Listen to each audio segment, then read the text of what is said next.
So we were just having an awesome time talking, and I told you to stop talking because I wanted you to save some of this goodness for the actual conversation. Okay. Uzbekistan to Chicago to SF. So how do we get from here to here to here? Thank you, Mikhail Gorbachev, for letting refugees out of the Soviet Union, because that is how I got from Uzbekistan to Chicago. Mm-hmm. And then I met my husband while I was in law school, and we moved to SF, and the rest is a dream and history. All right, so we glanced over Chicago very quickly. I have a couple questions because I saw that you, you're good. You just have to sit next to me and we're going to interview you. You went to Nepal. I did. Did you live in Lincoln Park? I did live in Lincoln Park. Did you live in Lincoln Park? Well, yes, not for Nepal. What's the one thing that you miss about Lincoln Park? And I'm probably thinking food, restaurant, bar. Honestly, I have the lamest answer, and it's the L. I was not expecting that. I know. I just really miss the L. I miss going around the loop. I miss the Brown Line. I miss the rattle of it. I lived right off Armitage. Yeah. It's just that feeling Armitage of and what? Oh, God. Armitage and Sheffield. Yes, that is like one of the coolest pockets of Chicago. It's just the brownstones. Yep. The neighborhood vibe of it. Yep. The leafiness. Yep. The rattle of the L. It's just so Chicago. Do you ever make it back? I do. I have very good friends that still live in Chicago. Shout out Lisa and Elena. Lisa and Elena, I hope you're watching. Yes. Yeah. And I love Chicago. I think it's the best of America. When was the last time you were back? Ooh, like a year and a half ago for a baby shower. Okay. Did you do anything fun? Did you have any good food? Was it mostly the baby shower? Yes. Yes. Because I feel like most people, myself included, love Chicago because of just the food scene. I wouldn't say I'm a foodie, but so many people love Chicago for restaurants. I love Chicago. I'm like one of those people that when I was living in Chicago, this was true, and it's still true today. If I'm like sitting on an airplane and I'm going somewhere international and I'm seated next to someone who's not from the United States, and they're like, "Oh, where are you from?" And I'm like, "Oh, I'm from San Francisco. I grew up in Chicago." And they're like, "Oh, what's Chicago like?" I'm like, "You have to go. It's the best place. You have to take the architecture tour." Like I become like the docent for the city of Chicago, and they're like, "Michael Jordan." I'm like, "Michael Jordan." So like, I feel like you may leave Chicago, but Chicago never leaves you. So I'm going to out myself a little bit. I grew up just outside of Chicago in Park Ridge. Okay, like Hillary Clinton. Yes. Okay. Wow. So you really know it. All right. She went to my high school, or I went to her high school. Okay, Sorry. That's fair. That's probably the right way to frame it. Just Yes. I had never been on the architecture tour. I just turned 35. I had never been until 6-7 years ago. I'm so sorry. And I wrote it off as being, this is a tourist thing. You think it's touristy. It's Don't not. do it. No. It's like, why would you waste your time doing that? I've been 5 or 6 times since. Like, it's incredible. You learn so much, and it really is dependent on who your kind of guide is. Because if you have like the best, like funniest person who's making like jokes and super knowledgeable, it is just an amazing way to see the city and the architecture and everything about it. I'm not on like payroll. I'm not getting any kickback for Wendella for saying this. Sure. Yeah. I know Chicago. But it's awesome because you just see the entire city from a very unique vantage point. I think you realize how beautiful and how much heart Chicago has when you travel down that river. Yep. And I think it's really special. And the architectural legacy of Chicago and Mies van der Rohe and these things that you don't really get to appreciate from street level, when you see the depth of it from the river, it's really special. So yes, visit Chicago. Yes. Take the architecture tour. This is not a Chicago tourism commercial, but it might be. It could be. Yes. All right, so we're going to speed up here, but how do you go from law at Kent to customer and product marketing?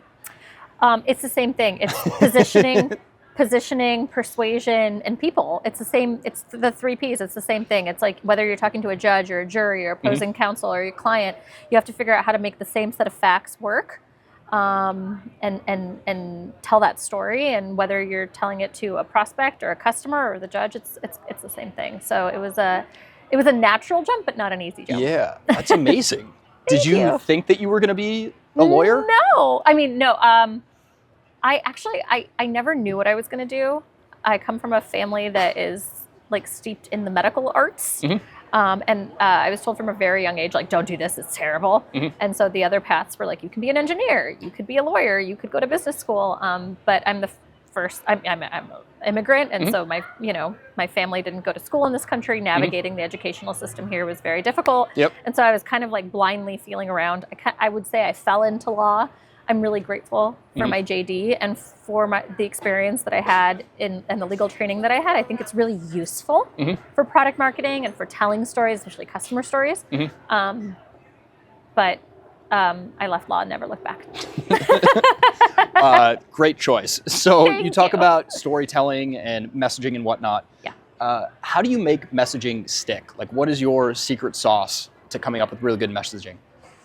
I don't think that messaging needs to be that hard. I think that when you're out with friends or you're meeting a new person and you say something in a way that's really resonant to them or to someone that you just met or to someone that you know deeply, like we all learn how to tell stories from an early age. Once upon a time, we're all raised on the same art of storytelling. I think that when we get older, we think we have to use corporate speak or we have to make it really complex. But the things that stick are the simple things, the things that have ethos, pathos, and logos. And I think straying from that formula is a recipe for not success.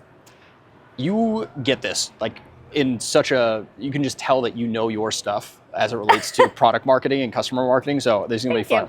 So customer stories, what does that mean for you? It means showing people the way. It's like a light in the path. I think that a lot of times customer stories, like a cynic could look at them and be like, oh, it's just, it's a brand with some ROI and a challenge, a solution and a problem statement. But I think that I was just talking at dinner about how all case studies are written in that exact format, and I hate them. Well, it's like that's a place to start. That's the bones of it. But all of our bones are pretty similar, but it's the meat and the sinew and the flesh that really give us all of our individuality and make us special and unique and memorable. And it's the same for customer stories. And so, I think that a really powerful customer story is meant to inspire, is meant to educate, is meant to show someone who's like, hey, I have a problem. I'm trying to figure something out at work. And they see something that somebody else has done and they're like, oh, that's me. And they see themselves in it and they're inspired by it. And that's what you want to have, is you want to help that person have that aha moment. We could probably just end the interview. That was a perfect answer. No, we have to keep going. But we're having some fun. Yes, we are. I told you it was going to be fun. So how is your team at Grammarly using customer stories? Well, it's not just my team. It's the entire company. And I think that's... Love that. I think that is what... If a customer story it is worth the effort that it took to get it from the customer, it's being used by everyone, whether it's sales or product or marketing or the executive team. It's the currency of the company, right? It's the way that you are able to best and most viscerally relay the thing that you can help someone do. And so it's used across teams. Some teams use them better than others, but that's a question of like how much better can we be, not a whether they use. So let's unpack that. Unplanned question, usually the best questions. Why do some teams use them better than others? Because storytelling is an art. I think it's difficult to... the benefit that we have at Grammarly is we have 40 million active users. I can't even wrap my head around that. We have an incredible amount of companies, 70,000 companies that use Grammarly. And so there's a lot of examples of how people use this tool to help themselves succeed, to help their team succeed. And learning all of those stories, retaining them, understanding when to use them, and then understanding how to tell those stories, that's hard. It requires enablement. It requires consistent focus on it. And, that's tough. So what would you say are elements of good customer stories? Because I feel like there's a zillion different answers that most companies and marketers and customer marketers have. Yeah. I think whether a customer story is good depends on what the customer story is being used for. There's the entire story of itself, the entire saga of like what somebody was dealing with or what a team of somebody's were dealing with and like how they tried to solve it and it wasn't working and they had to figure something out and then they had to find a tool and they found this tool and they figured out how to make it work and they made it work and now they have this incredible success story. Like that's the whole customer story. But sometimes for a particular channel or for a particular effort, you just need a quote or you just need a number or you just need like the soundbite of a human really speaking, maybe not even a 2D quote, maybe it's a 3D quote. And so customer story as a phrase is malleable and really depends on the context. And so I think depending on the context and depending on your goals and depending on who you are in the organization and what you're trying to achieve, what makes that customer story successful shifts. I love that. Yeah, I think so many people just get caught in a cookie cutter, a customer story has to look like this. It's really easy to do because you have goals to hit and you're like, somebody's like, I need 2 stories a month. And you're just like, all right, let me just pull the story lever. And we're going to have a great graphic with like the cha-ching. Cha-ching, just pull that story lever. And it's like, you get diminishing returns because you start to lose the uniqueness of the story. You start to lose what makes it interesting. You start to lose the stories of the people that made that implementation successful that will inspire the other people to make a future implementation successful. And so it's a science, it's an art. You also need scale, you need volume, and that's where user evidence is really helpful.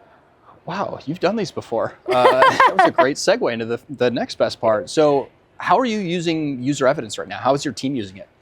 We actually, I think when user evidence was first pitched to the team, I saw like a particular use case for it. And I feel like we've gone way beyond that, where it's our content repository, it's our engine for scaled storytelling, it's our ability, it's the way that we uncover new stories or new advocates. And we're constantly finding new ways to use the tool. And really, I feel like pushing the boundaries of what we can do.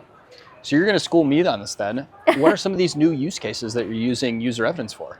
Well, we've decided to make it our content repository for all reviews across all platforms that we use. So everything from like G2 to other review sites that we may use, we take what is most valuable from those and pipe it into user evidence. And then we use those to help validate not only and empower our marketing teams with that collateral, but also validate our use cases with media or with analysts. And so we're kind of the public nature of user evidence and the fact that this is a customer success repository that's open to all, that you can merchandise like your own personal customer stories Nordstrom is really powerful. And we're trying to figure out how to make the best use of that. That might have to be our new homepage, like hero headline. I mean, Nordstrom might have something to say about it, but We're more of an ask for forgiveness than permission kind of marketing team when it comes to that. But it's an innovative player mindset. So if user evidence stopped working tomorrow, how would that change life for your Grammarly team? Yeah, I always ask this question too when I'm talking about Grammarly. I think for user evidence, if you took user evidence away from us tomorrow, it would grind our ability to produce assets to a halt because of the way that we've structured our team and because of how hard it is to find, build, and approve customer success stories. That's a very long manual process. And you automate it. You automate all 3 parts of that. And that's incredibly valuable for Grammarly. And I think we were talking about this before we started recording. One of the big things that we've been running into objection-wise is just people thinking that they can do this themselves. They can do this in-house. They can do this manually. You can't do this yourselves. If you have Qualtrics and you have SurveyMonkey and you think you can do this yourself, you cannot. Stop right now. Do not DIY this. You will fail.